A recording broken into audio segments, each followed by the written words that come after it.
हमारे साथ है रजत सर, जो कि IITian है, वो भी IIT रुड़की से, and he has 15 years of experience. तो sir, how are you today? I am good Ankur, आप बताओ आप कैसे हो? All good sir, all good. So sir, at Trijya adventure आपका 2 years का एकेडमिक प्लान कैसे रहता है स्टूडेंट्स के लिए? हाँ, सो अंकुर, रफली एक बच्चे का plan spans for over a period of 25 months. तो बच्चा अप्रैल में आता है हमारे पास एंड 2 साल बाद मई में जाके वो एडवांस का पेपर लिखता है. तो अप्रैल में he starts with class 11 and हमारा यहाँ पे क्लास 11 दिसंबर एंड तक हम ख़त्म कर देते हैं.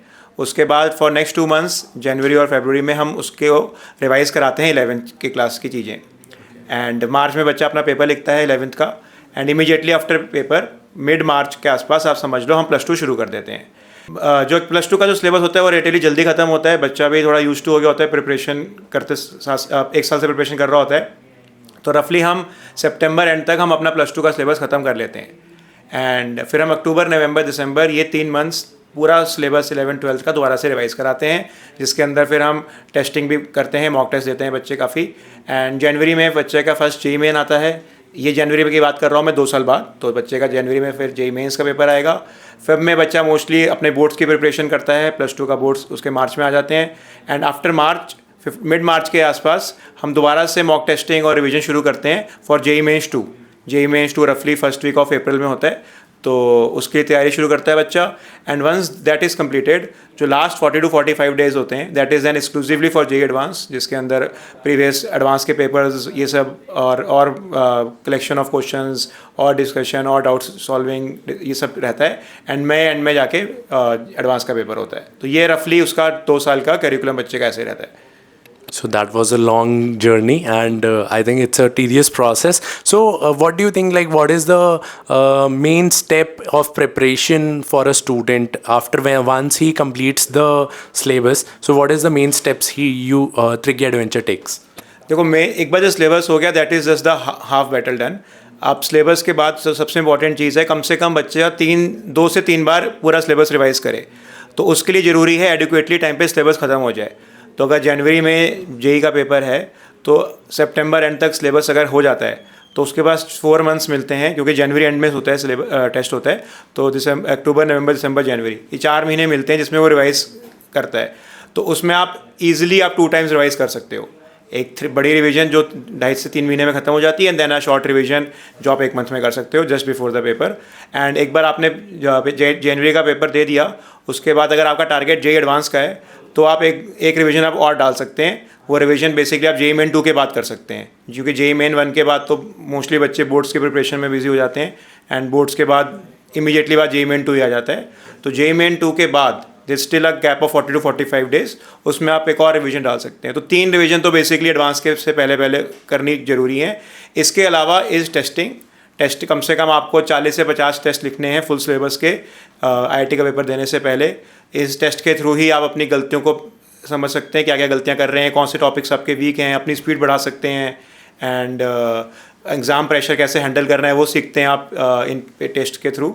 सो एंड देन टेस्ट की डिस्कशन, जो डाउट्स आपके टेस्ट में जो मार्क्स कम हैं तो क्यों कम आए, क्या रीज़न है, कोई सर्टन टाइप के क्वेश्चंस आपसे नहीं हो रहे हैं, मैट्रिक्स मैच ऐसे टाइप की वैरायटी है, कॉम्प्रिहेंशन बेस्ड क्वेश्चंस होते हैं, मल्टीपल चॉइस क्वेश्चन होते हैं, कहाँ आपका स्कोर जा रहा है, किसी टॉपिक में स्कोर जा रहा है.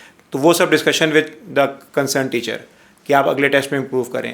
That is most important. Otherwise तो आप टेस्ट लिखते जाओगे और स्कोर वहीं का वहीं रहेगा. तो आपको स्कोर इंक्रीज भी करना है. एंड तो ये मेन चीज़ें हैं. तो सर, पेरेंट्स को किन चीज़ों का ध्यान रखना चाहिए एक इंस्टीट्यूट सिलेक्ट करने से पहले? एज 34 सेक्टर में बहुत सारे इंस्टीट्यूट्स हैं. सो वाई दे शुड चूज त्रिज्या एडवेंचर? सो मेन 3 चीज़ें देखनी चाहिए. कोई भी इंस्टीट्यूट हो, या हमारा इंस्टीट्यूट हो, कोई भी इंस्टीट्यूट हो, आपको जो आप जिस इंस्टीट्यूट में जा रहे हैं वहाँ पे टीचर्स कौन है. जनरली पेरेंट्स क्या करते हैं, किसी इंस्टीट्यूट में डाल दिया, but they are not aware कि वहाँ पे इवेंचुअली पढ़ाएगा कौन. उसके बारे में ना इन्फॉर्मेशन दी जाती है, ना पेरेंट्स उसके लिए बॉदर करते हैं. तो सबसे पहले आपको देखना है आपको 3 टीचर्स फिजिक्स, केमिस्ट्री, मैथ्स कौन पढ़ाने वाले हैं. और फिर वो जो टीचर्स जो हैं, क्या उनका ट्रैक रिकॉर्ड मतलब कैसा है, रिजल्ट्स कैसे दिए उन्होंने, वेल एक्सपीरियंस्ड हैं कि नहीं, उनका मार्केट में फीडबैक कैसा है अमंग द स्टूडेंट्स कम्युनिटी, वो सब पता करना काफ़ी ज़रूरी है. उसके बाद जैसा मैंने बोला कि आपका एकेडमिक प्लानिंग कैसे है इंस्टीट्यूट की, आपका टाइमली सिलेबस कंप्लीट हो रहा है कि नहीं, दैट इज़ वेरी इंपॉर्टेंट. कई इंस्टीट्यूट सिलेबस काफ़ी डिले कर देते हैं ख़त्म करने में और उसका रिवीजन का टाइम नहीं बचता, जो बहुत मेजरली इम्पैक्ट डालता है फिर रिजल्ट के ऊपर. So academic calendar is again an important thing and उसके अलावा तो आप मटेरियल देख सकते हैं कैसा मटेरियल दिया जा रहा है, टेस्टिंग शेड्यूल क्या है, टेस्ट रेगुलरली हो रहे हैं कि नहीं हो रहे, एंड बस यही चीज़ें ध्यान रखने वाली हैं। एंड बाकी तो फिर majority comes down to the student also कि वो घर पे कितना एफर्ट डालता है। तो सर जैसे बच्चों को स्टूडेंट्स को ट्यूशन्स भी जाना है, सेल्फ स्टडी भी करना है, स्कूल भी मैनेज करना है, तो how do you suggest a student should divide their 24 hours? जैसा भी आपको मैंने बोला था कि 12 आवर्स रफली तो बच्चे के एकेडमिक प्लानिंग में निकल जाएंगे। उसके अलावा if it takes a sleep of let's say 7 to 8 hours, तो उसके 4-5 घंटे बचते हैं। That 4-5 hours should be may be use to do an like 1.5 hour of physical activity, वो भी काफ़ी ज़रूरी है।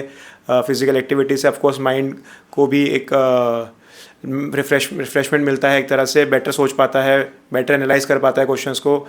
एंड उसके बाद आप 1-8 घंटा पेरेंट्स से बात कीजिए, वॉक पे जाइए या मे बी फ्रेंड से बात करिए। But like in a day like use of phone for a student who is in 11th-12th should not be more than an hour.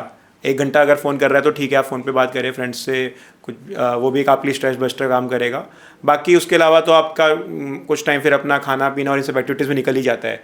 तो यही थोड़ा मुश्किल होता है, बट यही 2 साल थोड़ा बच्चे का लाइक इम्पॉर्टेंट ईयर्स है, तो इतना तो करना पड़ता भी है। तो so that's a good amount of time devotion.